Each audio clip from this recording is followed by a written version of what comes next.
বাংলাদেশের সীমান্তরক্ষী বিজিবির তাড়া খেয়ে পালিয়ে গেল ভারতের সীমান্তরক্ষী বিএসএফ। আর এমন চিত্রের দেখা মিলেছে চাঁপাইনবাবগঞ্জের শিবগঞ্জে।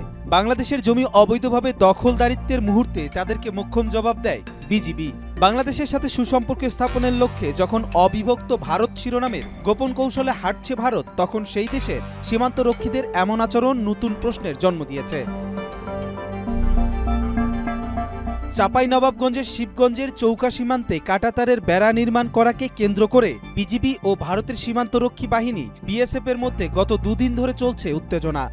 কালার এক্সপার্ট, জর্জ স্যাপ এবং মাইল্ড অন হ্যান্ডস টেকনোলজি সমৃদ্ধ অরিক্স ক্রিস্টাল ওয়াশ আপনার নন। বিগত সরকারের আমলে সীমান্তরক্ষী অনেকটা শান্ত থাকলেও এবার তারা বাঘের মতো গর্জে উঠেছে। আর সেই গর্জন রুখে দিয়েছে বাংলাদেশের ভূখণ্ডে বিএসএফ এর অবৈধ কাঁটাতারের বেড়া নির্মাণ।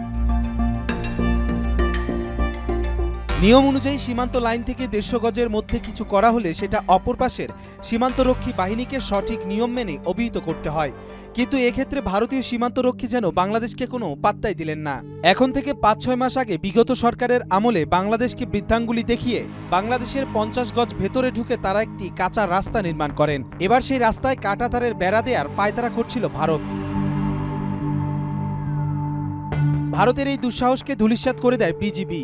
সেই সময় দেশমাতৃকার অস্তিত্ব রক্ষার্থে বিজিবির সাথে অবস্থান নিতে দেখা গেছে স্থানীয় জনগণদের। এ যেন এক অপ্রতিরোধ্য জাতির চিত্র, যারা কখনোই মাথা নোয়াবার নয়। বাংলাদেশের এমন সোচ্চার প্রতিবাদে কিছুটা আতঙ্কে ভারতের অংশের বিএসএফ এর সাথে ভারতীয় নাগরিকদের অবস্থান নিতে দেখা যায়।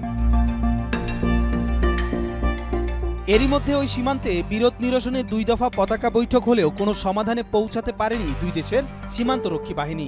পরিস্থিতি যখন টালমাটাল, তখন ভারতের সীমান্তরক্ষী ওই অবৈধ রাস্তার পাশে আবারও কাঁটাতারের বেড়া নির্মাণ শুরু করলে বিজিবি দ্বিতীয়বারের মতো জোর বাধা দেয়। এতে পুনরায় উত্তেজনা বাড়ে। কিন্তু এখন প্রশ্ন হচ্ছে, সব নিয়মকানুন জানা সত্ত্বেও ভারতীয় সীমান্তরক্ষীরা কেন এমন আগ্রাসী মনোভাব প্রকাশ করছে? কেনই বা দখলের পায়তারা চালাচ্ছে? তাহলে কি ভারতের বন্ধুত্বের মুখোশের আড়ালে রয়েছে শত্রুতার উদ্দেশ্য, নাকি নিজেদের অস্তিত্ব জানান দিতেই এমন কর্মকাণ্ড করছে তারা? কবির চৌধুরী, মাই টিভি।